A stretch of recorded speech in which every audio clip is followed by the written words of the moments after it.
Welcome to your Thursday, April 3rd, 2025 edition of the Daily Technology News Briefing. Hello. Today, we're diving into a really interesting mix of stories for you, from some potential big moves in the social media world Hmm. to a deep look at Nintendo's highly anticipated new console and some truly remarkable advancements happening in medical technology. Lots to cover today. So let's get right to it. It sounds like TikTok could be facing some significant headwinds in Europe. That's right. There are reports indicating that TikTok might be hit with a substantial fine, possibly over 500 million euros by the European Union. Wow. This stems from a 4-year investigation conducted by Ireland's Data Protection Commission. Now, to put that fine into perspective, 500 million euros is roughly equivalent to, well, 553 million US dollars. 4 years is a long time for an investigation. What was the core of their concerns? Well, the investigation reportedly centered on the transfer of private data belonging to European TikTok users Oh, to China. The conclusion reached by the Data Protection Commission was that ByteDance, which is TikTok's parent company, potentially violated the General Data Protection Regulation, or GDPR. right. GDPR. Think of GDPR as Europe's comprehensive set of rules for how companies handle your personal information online. The alleged violation involves allowing engineers based in China to access this European user data. That definitely raises some serious red flags about data privacy. And it's Ireland leading this charge because that's where TikTok's European operations are based, correct? Exactly. Under GDPR, the responsibility for overseeing and enforcing these regulations falls to the country where a company's main European headquarters are located. In this case, that's Dublin. Okay. It's important to remember, though, that while the reported fine is significant, the final decision hasn't been officially announced and the amount could still be adjusted. Right, right. This news couldn't be timed more interestingly given that looming April 5th deadline for TikTok in the United States. Absolutely. If we connect this to the bigger picture, this potential regulatory action in the EU adds another layer of complexity to TikTok's already uh, precarious situation in the U.S. As you mentioned, they're facing a deadline to either find a buyer for their American operations or potentially face a ban. So, as we look ahead to this U.S. deadline, what are some of the possible outcomes we might see for TikTok? We've heard a few different scenarios being discussed. Well, the possibilities really run the gamut. We could see a complete sale of their U.S. business. Amazon has even been mentioned as a potential buyer in some reports. Oh, interesting. Another possibility is a significant restructuring of the company, with U.S. investors taking over a controlling stake. And of course, given the complexities involved, we can't rule out the possibility of yet another deadline extension. Okay, let's shift our focus now to something that many of you have been eagerly anticipating, more details about Nintendo's next console. Yes. We've got some information from what sounds like a very exciting hands-on experience with the Nintendo Switch 2. Yeah, what's fascinating here is how Nintendo appears to be building upon the core success of the original Switch. The new console retains that hybrid functionality, the ability to play both on your TV and as a portable device. Right, the core appeal. But the initial impressions point towards a sleeker, faster, and overall more refined piece of hardware. Sleeker and faster are definitely the key improvements we were hoping for. It's reported to be physically larger, but does it feel cumbersome in your hands? Interestingly, no. Despite having larger dimensions, it's around 4.5 inches tall and 10.7 inches wide, and weighs about 1.18 pounds with the Joy-Cons attached. Mm-hmm. It's reportedly not perceived as being much bigger than the original Switch. This suggests Nintendo has done a good job managing the size increase for comfort. Okay. And what about the display? That was a major area where many were hoping for an upgrade in visual quality. You're right, and they've delivered, it seems. The Switch 2 features a larger 7.9-inch LCD display with a resolution of 1080p. But what really stands out are the advancements in display technology, including 120 Hz refresh rate, variable refresh rate, or VRR, and high dynamic range HDR support. 120 hertz VRR, HDR. Explain those a bit.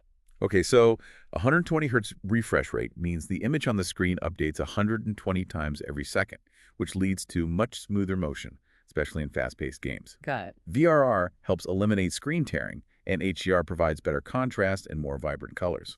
Now, while it's not an OLED screen, which some had hoped for, Yeah, a little disappointed there maybe. the reports describe the new LCD as being very bright and offering excellent color vibrancy. So a big step up. That's encouraging to hear. While OLED would have been nice, it sounds like this new LCD is a significant leap forward visually. What about other physical changes to the console itself? Any new ports or features? There are several notable quality of life improvements. The Switch 2 includes a second USB-C port. Oh, two ports. Yeah, although it's worth noting that only one of them supports video output. So one for charging, one for dock video. It also features a built-in microphone. Interesting. And perhaps crucially for performance, it supports faster microSD express cards. Ah, that's big for load times. Exactly. Should lead to quicker game downloads and loading times. And the Joy-Cons, the detachable controllers, have they been updated as well? Absolutely. They feature a new magnetic mounting system, which sounds like it should make them easier to attach and detach. Hopefully more secure, too. And hopefully more secure during gameplay, yeah. The release button on the back is also reported to be larger. And here's a rather surprising addition. The Joy-Cons can now function as a mouse. Wait, what? A mouse? Yeah. Apparently it offers a surprising level of precision, particularly for certain types of games. Kind of wild. A Joy-Con as a mouse. That's an unexpected but intriguing feature. Now let's talk about the raw power and performance. We know the original Switch had its limitations when it came to running more demanding games. Right, and here's where things get really exciting. Nintendo has officially confirmed that the Switch 2 supports DLSS. DLSS, explain that one too. Deep Learning Supersampling. Think of DLSS as a technology that uses artificial intelligence to upscale lower resolution images to a higher resolution, like 4K, while maintaining image quality and boosting performance.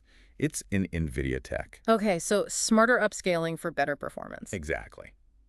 The Switch 2 also features dedicated hardware for ray tracing, often referred to as RT cores, Ray tracing. which allows for more realistic lighting and reflections in games. Additionally, it includes tensor cores, which are specialized units that accelerate AI-powered tasks. So a lot of NVIDIA tech packed in there. Definitely. When they showcase games like Street Fighter VI, Cyberpunk 2077, and Civilization VII on the new hardware, they reportedly ran very smoothly, indicating a significant boost in graphical capabilities.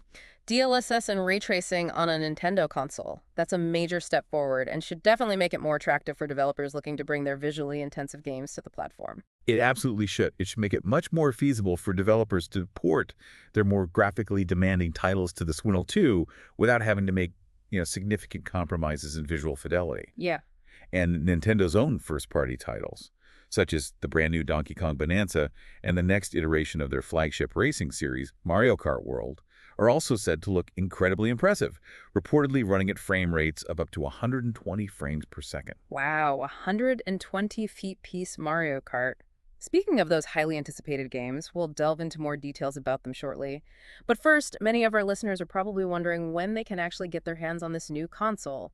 What's the latest on pre-orders and the official launch date? Okay, dates for the calendar. Nintendo has announced that pre-orders for the Nintendo Switch 2 will open on April 9th in North America, So next week. and the console is scheduled for a wide release on June 5th. The standalone console will be priced at $450. $450. That's certainly a jump in price from the original Switch, which launched at $300. Will there be any bundle options available? Yes, there will be a bundle that includes the console along with a copy of Mario Kart World, and that will retail for $500. Okay, so $50 for Mario Kart in the bundle. Right. So if you were planning on picking up the new Mario Kart game anyway, the bundle appears to offer a bit better value, saves you about $30–40 depending on the final game price. Now, the pre-order system sounds like it has some specific criteria. It's not just a matter of who clicks the button fastest, is it? That's correct. Nintendo seems to be prioritizing pre-orders for individuals who are 18 years of age or older Okay. and have a Nintendo account, a paid 12-month Nintendo Switch Online membership, and have accumulated at least 50 hours of gameplay on their Switch account as of April 2nd, 2025. 50 hours. Wow. So it looks like Nintendo is aiming to reward their most dedicated and active users with the first opportunity to secure a Switch 2. That's an interesting strategy to reward their loyal fan base. Try and beat the scalpers, maybe? What about the console itself? Are there any other key specifications, such as internal storage or its capabilities when connected to a TV? Yeah, good points. The Switch 2 will come equipped with 256 gigabytes of internal storage, Much better. which is a substantial increase over the original model's 32 or 64 gigs. And as we mentioned, it will be expandable using microSD express cards for those who need even more space. Right, those faster cards. When connected to a TV via the dock, the Switch 2 will support output resolutions of up to 4K. 4K docked. Nice. Nintendo has also indicated that the console features improved internal speakers and that the dock itself has an enhanced cooling fan, which should help maintain peak performance during extended play sessions in docked mode. A fan in the dock. Okay, that makes sense if it's pushing 4K. And of course, a new console launch always means new accessories. What can we expect on that front? Yep, Nintendo will be offering a new camera accessory priced at $50. Camera. For what? We don't know the specifics yet, maybe fitness stuff or some new game ideas.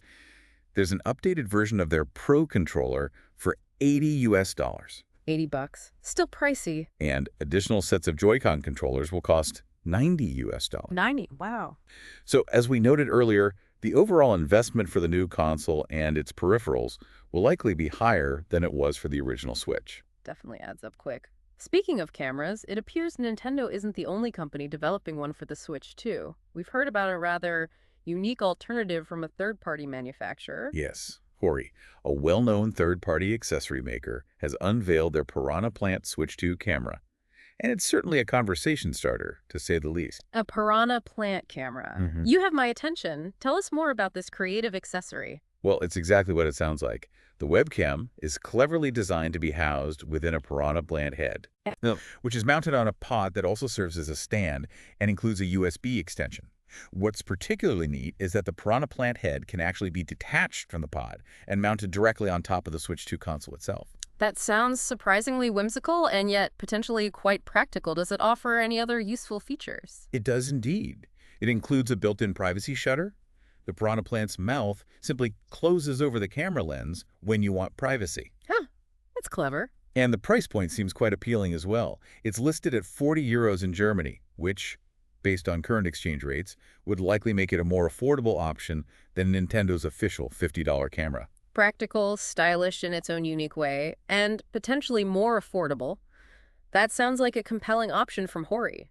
Now let's circle back to those highly anticipated games launching alongside the Switch 2. Donkey Kong Bonanza sounds like a significant release for fans of the franchise. It absolutely is. Donkey Kong Bonanza is a brand new 3D platformer starring the iconic ape, and what's significant is that it's the first original 3D Donkey Kong platformer since Donkey Kong 64. DK64, wow. Which was released way back in 1999 on the Nintendo 64. That's a long time for fans to wait for a new entry in this style. The game is scheduled to launch exclusively on the Nintendo Switch 2 on July 17th. What can players expect in terms of gameplay? Any new mechanics or features? The game will feature destructible environments, which sounds like it could add an exciting new layer of interactivity to the platforming. Ooh, destructible stuff in DK sounds fun. It will also incorporate traditional side-scrolling segments, effectively blending classic Donkey Kong gameplay with modern 3D platforming elements. Initial impressions suggest it looks visually impressive. Cool. And what about the other major launch title, Mario Kart World? It sounds like Nintendo is aiming for a truly massive and feature-rich experience. That's the impression we're getting. Mario Kart World, which will be available right at the Switch 2's launch on June 5th, boasts a truly extensive roster of playable characters and vehicles. Huge roster. Good. The racetracks are described as being expansive, and they will feature dynamic weather conditions and a day-night cycle, adding a new layer of unpredictability to races. Dynamic weather and time of day. Nice touches. Perhaps most excitingly, there's a brand new 24-player Knockout Tour mode, 24 players. which sounds like it will offer incredibly chaotic and fun multiplayer experiences, almost like a battle royale within the Mario Kart universe. 24 players in a Mario Kart race. That sounds incredibly intense. And we also heard that the game will support a high frame rate. Yes, Mario Kart World will offer a smooth gameplay mode running at 120 frames per second. Silky smooth racing. This is being touted as a prime example of how the Switch 2's upgraded display and processing power can deliver a significantly enhanced gaming experience. As for pricing, the digital version will cost $80. $80 for a game. Ouch. And the physical game cartridge will be $90 US. 90 for a cartridge. Wow, Nintendo. Although, as we mentioned earlier, the bundle with the console offers a better overall value if you're going to get it anyway. Right, that $500 bundle looks better and better. So with Donkey Kong Bonanza and Mario Kart World leading the charge, it certainly looks like the Switch 2 is launching with a strong lineup of first-party exclusive titles. And NVIDIA's official confirmation about the technology powering the console is only adding to the excitement. Yeah, and what's particularly noteworthy is that NVIDIA has officially confirmed that the Nintendo Switch 2 utilizes their deep learning supersampling, or DLSS technology. They're even making the bold claim of a 10 times increase in graphical performance compared to the original Switch. 10 times. And they attribute this significant leap to the inclusion of DLSS, dedicated RT cores for ray tracing, and tensor cores for accelerating AI-related tasks. 10 times the graphical performance. That's a very significant claim. It is, and it's important to keep in mind that such performance figures can sometimes be, simplified for marketing purposes. True. And real-world performance can vary depending on the specific game and how it utilizes the hardware. However, the fact that the Switch 2 will support resolutions of up to 4K at 60 frames per second, or 1440p or 1080p at 120 frames per second when docked, and will feature a variable refresh rate of up to 120 Hz on the handheld screen, certainly suggests a substantial increase in processing power. This all sounds incredibly promising for the Nintendo Switch 2, and should be welcome news for gamers everywhere. Now let's pivot to the world of online video, where YouTube is reportedly making moves to strengthen its short-form video platform, Shorts, to better compete with TikTok. Yeah, this strategic move by YouTube makes a lot of sense, especially considering the ongoing regulatory challenges and, uncertainty surrounding TikTok's future in key markets like the United States. Good point. YouTube is clearly aiming to provide video creators with a more comprehensive and powerful suite of tools for creating engaging short-form video content. What specific kinds of improvements are we seeing in this updated Shorts editor? Well, the updated editor will offer creators much more precise control over their video clips, including the ability to zoom in and out, snap clips to specific points, and easily rearrange or delete footage. More granular control, okay. Users will also be able to seamlessly integrate music and timed text into their shorts, and perhaps most importantly, they'll be able to preview their videos directly within the editor during the creation process. And it sounds like YouTube is also looking to incorporate more artificial intelligence-powered features into Shorts in the future. Yes, that appears to be a key component of their long-term strategy. They are planning to introduce AI-driven features, such as the automatic synchronization of video clips to the beat of selected music. Ooh, auto-syncing to music, that's handy. As well as the ability for users to generate stickers from their own photos, or even utilize an AI image generator directly within the app. AI stickers too, okay. Yeah. They're also streamlining the template system, which will now automatically credit the original creators of the templates and will support the addition of image overlays and filters. It sounds like YouTube is directly addressing some of TikTok's key strengths in terms of ease of use and creative editing tools for short-form video. Now, let's shift gears again and discuss some interesting developments in the world of cloud infrastructure. Reports suggest that Microsoft may be adjusting its ambitious data center expansion plans despite a recent significant financial commitment. That's a noteworthy development. Despite their recent announcement of an $80 billion investment in expanding their data center infrastructure, $80 billion. Reports indicate that Microsoft is either slowing down or outright delaying projects in several locations around the world. That's a significant shift in strategy after such a large public commitment. Which specific locations are reportedly being affected by these adjustments? The reports mention projects in Indonesia, the United Kingdom, Australia, as well as within the United States, in Illinois, North Dakota, and Wisconsin. Quite widespread. In some instances, this involves Microsoft withdrawing from ongoing negotiations, while in other cases, it means postponing previously planned construction. These data centers, as we know, are absolutely crucial for supporting Microsoft's rapidly growing artificial intelligence development efforts and cloud services. So what could be the underlying reasons for this apparent slowdown in their data center expansion? Well, while a representative from Microsoft has stated that their $80 billion budget for the 2025 fiscal year remains unchanged, Okay. there are a couple of potential factors that could be contributing to these adjustments. Firstly, the recent implementation of new tariffs could be increasing the overall cost of these large-scale infrastructure projects. The tariffs again? Alternatively, it's also possible that Microsoft has reassessed its projections for the near-term demand for data center capacity. Maybe they overshot. That makes sense. New tariffs could certainly have a significant impact on the economic feasibility of such massive infrastructure investments. Now, we have a rather intriguing development on the social media front involving a former high-ranking executive at Facebook. Yes, Sarah Wynne Williams, who is the author of a book titled Careless People and previously served as a policy director at Facebook, Right. is scheduled to testify before a Senate Judiciary Subcommittee next week on April 9th.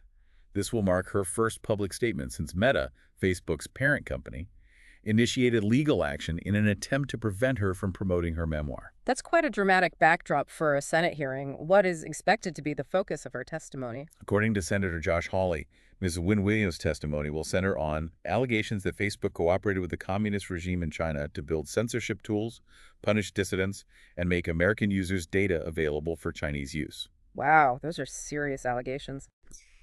Very serious. Her book reportedly delves into interactions between Meta executives and various global leaders and government officials, and it is also expected to shed light on Facebook's past efforts to gain a foothold in the Chinese market. These are very serious allegations that could have significant implications for Facebook and its operations. It will be very interesting to follow her public testimony. Now, shifting our attention to the realm of space exploration and technology, Amazon is gearing up to launch its own competitor to SpaceX's Starlink satellite internet service. That's right. Amazon's ambitious Project Kuiper is slated to begin launching its initial constellation of satellites next week, also on April 9th. Yep. Busy day. Yeah, April 9th is packed. The very first mission, known as KA-01, will deploy a total of 27 satellites into low Earth orbit using a United Launch Alliance Atlas V rocket that will lift off from Cape Canaveral in Florida. So Amazon is officially entering the burgeoning satellite internet race. What are their primary goals with Project Kuiper? Well, their immediate goal is to begin offering their high-speed internet service to customers later this year. The completed Project Kuiper network will eventually consist of a massive constellation of 3,200 satellites. 3,200 satellites. Which they anticipate will provide global internet coverage with download speeds of up to 1 gigabit per second. Gigabit speeds from space. Nice. They're also aiming to keep the cost of their user terminals, the equipment customers will need to connect to the satellite network, under $400. Under $400 for the dish? That's competitive with Starlink. Exactly. It sounds like a potentially significant challenge to Starlink's dominance in the satellite internet market. It will be fascinating to see how their services and pricing compare as Project Kuiper rolls out. Definitely one to watch. Now, let's talk about something that could directly impact the monthly bills for many of our listeners who are Verizon customers. Verizon has announced a new price lock plan for its mobile services. Yes. Verizon has recently introduced a new policy that will lock in the base price of select MyPlan mobile subscription plans for a period of 3 years. 3 years locked in. For both new customers signing up for these plans and existing customers who choose to switch to them. This announcement comes shortly after the implementation of new tariffs, which, as we've discussed, It's likely not a coincidence. Yeah. probably not. A 3-year price lock on your base mobile plan sounds like a great benefit for consumers, offering some predictability in their monthly expenses. Are there any limitations or caveats to this offer that customers should be aware of? There are indeed a few important details to note. The price lock applies specifically to the base price of the rate plan itself. The base Plan price. does not extend to any additional fees or automatic payment discounts that customers might be receiving. So taxes, fees, auto-pay discounts can still change. Exactly. Those could still fluctuate over the 3-year period. So, while your core plan cost might remain stable, your total monthly bill could still potentially change. That's an important distinction for consumers to understand. They also announced some promotional offers on mobile phones, correct? Yes, as part of this announcement, Verizon also stated that they will be offering free mobile phones to both new and existing customers who trade in an eligible device and enroll in one of their MyPlan subscription options. Okay, the usual trade-in deals. Pretty standard stuff there. Additionally, the 3-year price lock will also extend to their MyHome 5G fixed wireless internet plans for eligible customers. Good for their home internet, too. Now let's move on to something for our listeners who enjoy outdoor cooking. Traeger, a popular name in grills, has announced a new, smaller version of their flat-top griddle. That's right. Traeger is expanding its line of flat-rock, flat-top griddles with the introduction of a new, more compact two-burner model called the Flatrock 2 Zone. Flatrock 2 Zone. Okay.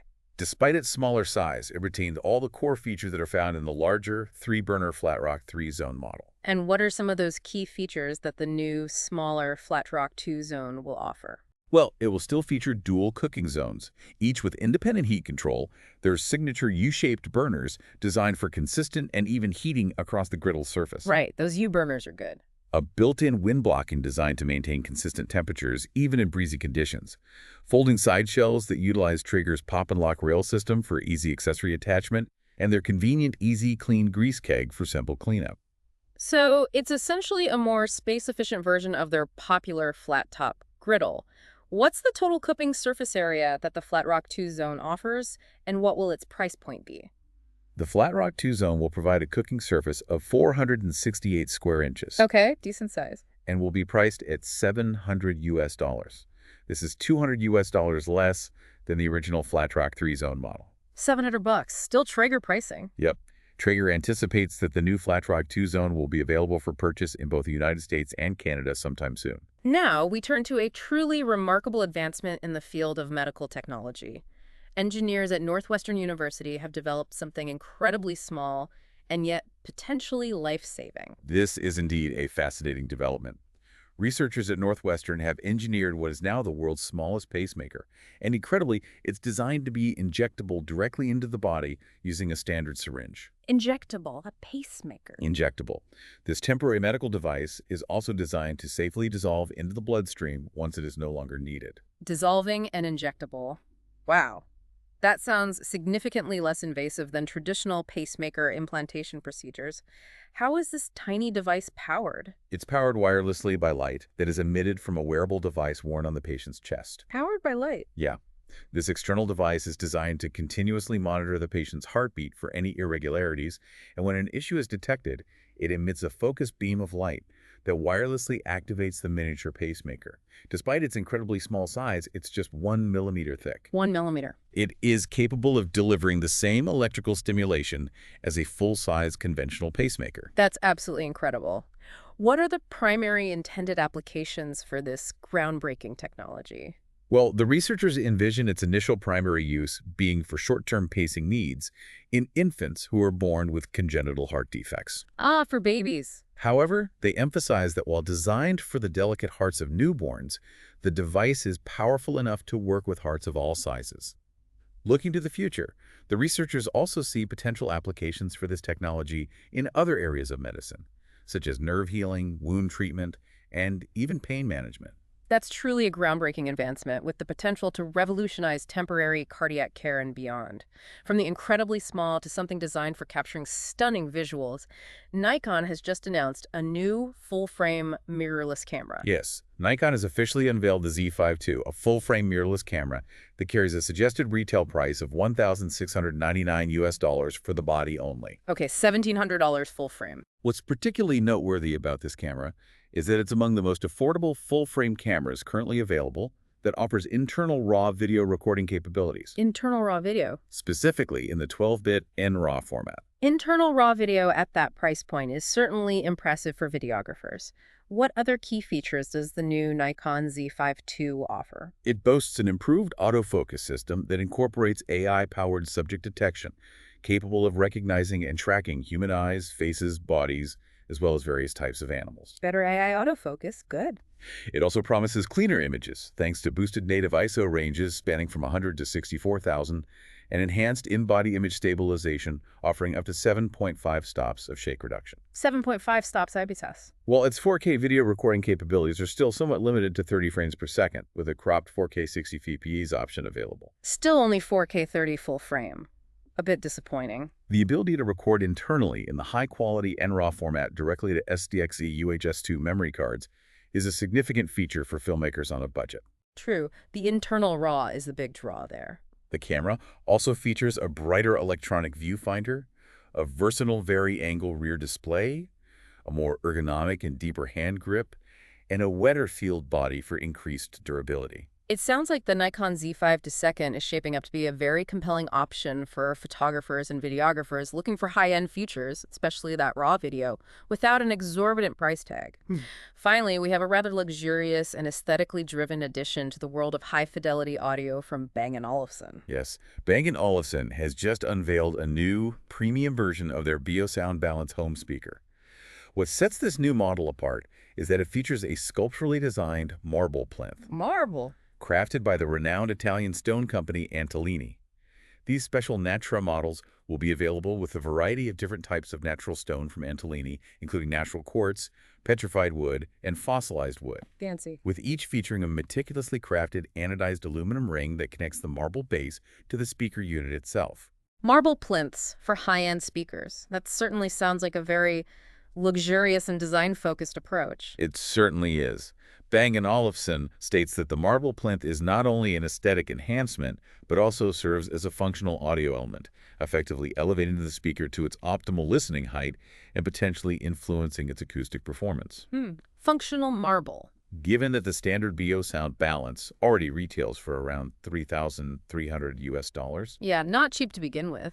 these new Antolini customized versions are expected to come with a significant premium.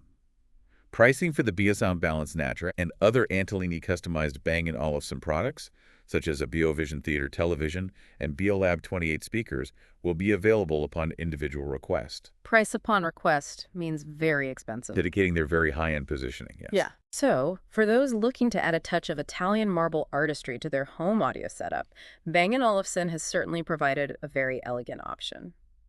Well, that brings us to the end of our comprehensive deep dive into today's top technology news.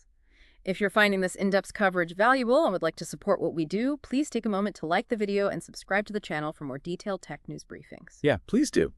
And, it's truly remarkable when you consider the breadth of innovation that's happening across so many different sectors of technology right now. It really is. From the regulatory complexities facing social media giants, to the impressive advancements in gaming hardware, medical devices, and even high-end audio, the technological landscape is constantly evolving and presenting us with new possibilities and challenges. This raises an interesting point for you to consider. With all of these diverse developments unfolding, which particular area of technology do you believe will have the most profound impact on our daily lives in the years to come? AI, biotech, space. Good question to ponder. That concludes our deep dive into the technology news for Thursday, April 3rd, 2025. We aim to bring you the most important developments across a wide range of sectors. Thank you for tuning in to today's briefing.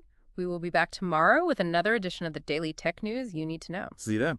We look forward to having you join us then.